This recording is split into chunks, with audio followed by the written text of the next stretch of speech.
देख रहे हैं द फुलझड़ी और मैं श्रुति। केंद्र की सत्ता पर काबिज बीजेपी 6 अप्रैल यानी आज अपना 42वां स्थापना दिवस मना रही है। इस कार्यक्रम को जन जन तक पहुंचाने के लिए भारतीय जनता पार्टी ने राष्ट्रव्यापी योजना तैयार की है। 42 साल की उम्र में बीजेपी किसी युवा की तरह कामयाबी की बुलंदियों पर विराजमान है। बीजेपी आज की तारीख में देश की सबसे बड़ी और प्रभावशाली पार्टी है। बीजेपी ने इस मुकाम पर पहुंचने के लिए शून्य से सफर शुरू किया था।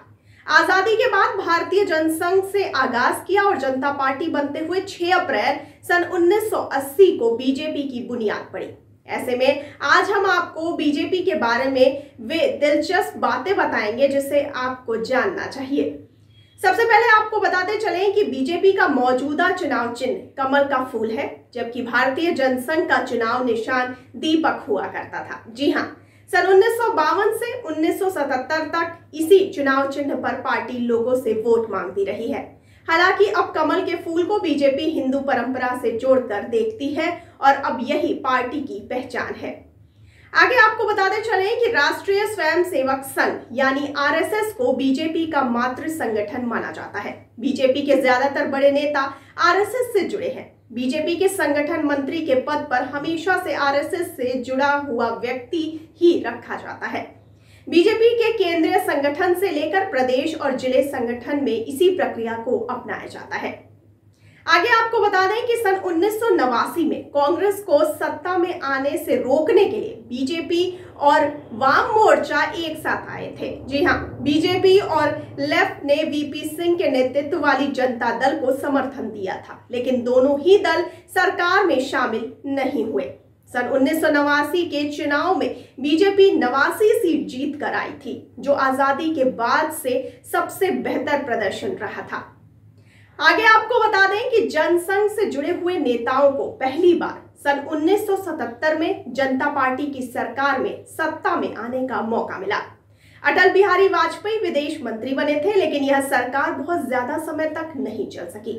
जनता पार्टी के अंदर वर्चस्व की लड़ाई में पूरी पार्टी बिखर गई। इस क्रम में आगे आपको बताते चलें कि साल 1996 के चुनाव में बीजेपी लोकसभा में सबसे बड़ी पार्टी बनकर उभरी। तब भारत के राष्ट्रपति ने बीजेपी को सरकार बनाने के लिए आमंत्रित किया। हालांकि बीजेपी सरकार कुछ दिनों में ही गिर गई। सन 1998 में बीजेपी ने फिर अपने सहयोगी दलों के साथ मिलकर केंद्र में सरकार बनाई। अटल बिहारी वाजपेयी प्रधानमंत्री बने, लेकिन महज 13 दिन के बाद उन्हें इस्तीफा देना पड़ा। आगे इस क्रम में आपको ये भी बताते चलें कि बिहार में लालू प्रसाद यादव पहली बार जब सन 1990 में मुख्यमंत्री बने थे, उस समय लालू यादव बीजेपी के समर्थन से सीएम की कुर्सी पर विराजमान हुए थे। सन 1990 के चुनाव में बिहार यानी झारखंड उस समय नहीं बना था। विधानसभा चुनाव में बीजेपी के 39 विधायक जीत कर आए थे। बीजेपी के इन्हीं विधायकों के सहयोग के दम पर लालू यादव पहली बार सीएम बने।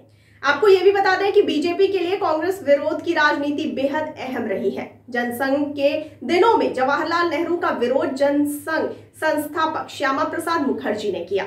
इसके इमरजेंसी के दौर में जनता पार्टी से अटल बिहारी वाजपेयी और लाल कृष्ण आडवाणी इंदिरा गांधी के विरोध में रहे। इंदिरा गांधी के बाद जब राजीव गांधी की सरकार बनी, तब बीजेपी ने कांग्रेस विरोध के सुर को तेज करते हुए उसे परिवारवाद और भ्रष्टाचार के मुद्दे पर घेरा।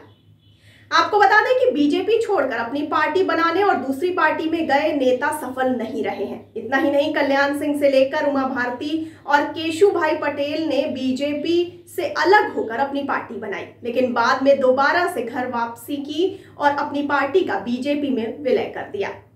आपको बता दें कि बीजेपी ज्यादातर मुख्यमंत्री अपने कैडर से आए नेताओं को ही बनाती है। दूसरे दलों से आए नेताओं को बीजेपी सत्ता में आने पर क्रीम पोस्ट बहुत ही कम देती है। मौजूदा समय में असम के मुख्यमंत्री सर्बानंद सोनोवाल बीजेपी के इकलौते नेता हैं जो दूसरे दल से आकर सीएम बने हैं। आपको यह भी बता दें कि अटल बिहारी वाजपेयी से लेकर जेपी नड्डा तक जिन लोगों ने भी बीजेपी की कमान संभाली है, उसमें बंगारू लक्ष्मण इकलौते नेता थे जो दलित समुदाय से थे। साल 2000 में अगस्त में दक्षिण के दलित बंगारू को अध्यक्ष बनाया गया, लेकिन तहलका प्रकरण में उनका नाम आने के बाद फरवरी सन 2001 में उन्हें इस्तीफा देना पड़ा। तो आपको बीजेपी के बारे में ये दिलचस्प तथ्य कैसे लगे, हमें जरूर कमेंट बॉक्स में कमेंट करके बताइए। और साथ ही साथ हमारे चैनल को लाइक, सब्सक्राइब और शेयर करना बिल्कुल ना भूलिए। और मुझे दीजिए इजाजत, लेकिन आप बने रहिए द फुलझड़ी के साथ। धन्यवाद।